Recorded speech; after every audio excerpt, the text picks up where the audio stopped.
I live in Evansville, Indiana. It's not a big city, Evansville, but I guess it's not exactly a small town either. This all started a little more than 2 years ago. My husband, Jeff, was working on the assembly line in an auto parts factory. His salary was pretty good, and the company took care of health insurance, dental, and a pension plan. I worked part-time as a cashier down at Marsh's. It didn't pay a lot, but it did help a little. Our son Malcolm was 10 then. Nikki was just 5. We rented a small house, nothing fancy, but we had good neighbors, and there were places where the kids could play. Sometimes in the summer, we'd take Malcolm and Nikki to the amusement park. Sometimes we'd just spend Saturday afternoon at home with a video, popcorn. We'd go out to the movies for a special treat.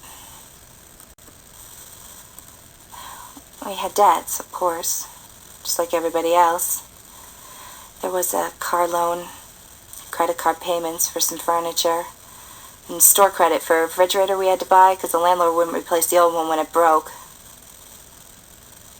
We didn't have any savings. There never seemed to be anything left over. But we promised ourselves we'd start a savings account when Jeff got a promotion. And maybe we could save up for a new car. Maybe go on vacation. We'd never been able to do that. Maybe we could get a house of our own someday. Jeff had been at the factory for about a year when the company closed it down. They called it downsizing. Downsizing. That's just another name for firing people. The company moved everything overseas where it was cheaper. It hit this town real hard.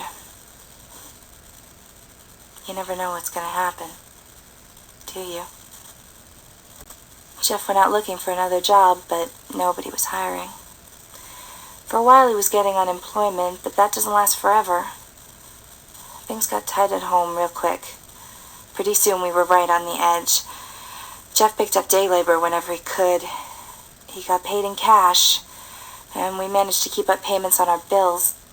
But we were just paying the minimum.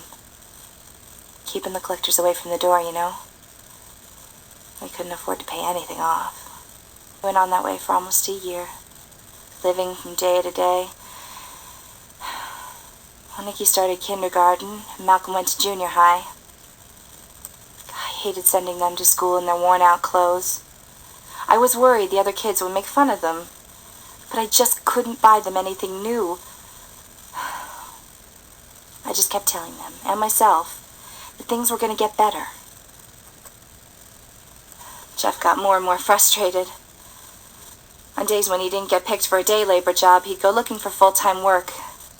But it started to get to him. Always hearing no. Always saying no to his kids. He'd come home and I could see it in his eyes. He'd feel like a failure. He started hanging out with some of his old friends from high school. Some friends I never wanted to see again. They were no good, and I didn't want him mixed up with them. I told him so. I asked him to stay away from them, but he would just say, they aren't so bad, and don't worry, Annie. Then he'd go out again. So, one day, I come home after picking Nikki and Malcolm up from after-school care, and I find a note from Jeff on the kitchen table.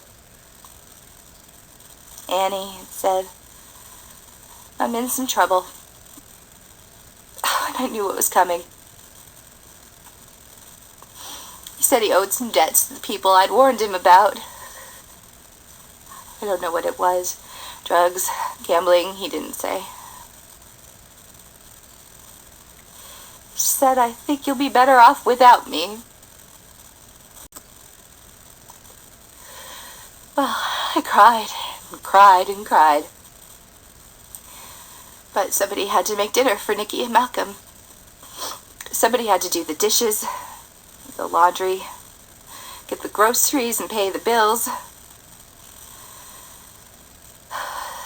So I stopped crying. I wiped off my face, and I got up and made dinner for Nikki and Malcolm. That night, after I put the kids to bed, I sat in the kitchen, trying to decide what to do next.